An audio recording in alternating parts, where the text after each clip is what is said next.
ating tamang number na dapat tandaan? Ha? February 14 ba? Ano? John 3:16, tama ba? Ano pa po? Ha? Gawa 5:8? Ano pa?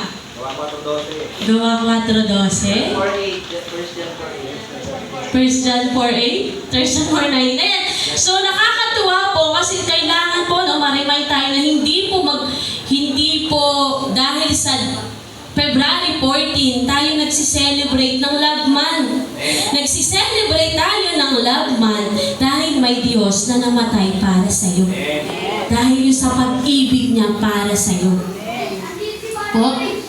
Diba sabi nga dun sa 1 John 4:19, we love because He first loved us. Tinuruan, minahal ka muna ni Lord bago ka niya turuang magmahal. Grabe. Sino marunong magmahal? Ayan. So, nakakatuwa, no? Na marunong tayong magmahal. At kapag po mas na-appreciate mo yung love, yung grace at mercy ng Diyos, doon ka magkakaroon ng kasiyahan na hindi mapapantayan ni luman. Diba po? Wala ka pa mang asawa, pero sapat at mananatili ka muna sa iyong unang pag-ibig. Sino po yung unang pag-ibig natin? Si Jesus. Sino naman po dito yung nakaranas ng isang linggong pag-ibig? Sino po yung nakaranas ng isang linggong pag-ibig? Kasi alam natin si Jesus, forever yung pag-ibig niya. Sino po yung nakaranas dito ng isang linggong pag-ibig? Ay! Kuya Paul, hindi mo yata nabigyan ng ano sa Ate Helen. Tinausap. Ayan. Ay, sino naman po yung nakakaalam ng kanta na isang linggong pag-ibig? Kumakaway yung mga 80s. Kami. kami ata kami. Eh, yung mga 90s, alam na po ba ito ng 90s? Medyo pamilyar. Yung 20s, alam nyo ba ito?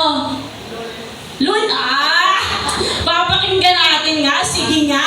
Yung mga gusto ko, ready tayo sa magkante. Sige po, yung nakakaalam. May lyrics tayo dyan. Wala. Ayan, may lyrics. Wala pa din. Ayaw nyo akong pakantahin. Dami na. Ayan.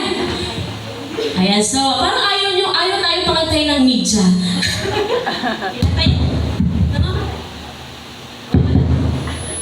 Ayaw talaga. Ayan. So, syempre sa mga nakakaalam, mga 80s, 90s, tama po ba ako sa ano? Pwede nyo po ba tayong sabayan? Paparinig lang natin. Kailangan malakas dito si Alfred, naglulunis to eh. Naglulunis eh. Sige nga, paparinig natin. Sabayan nyo po ako ha, kakanta muna tayo. Media pa sundan ako ha. Lunes, ano sundan? Tayo Kantahin nyo naman! Ano ba naman yan? Paano naman tayo bibigyan ng bulaklak?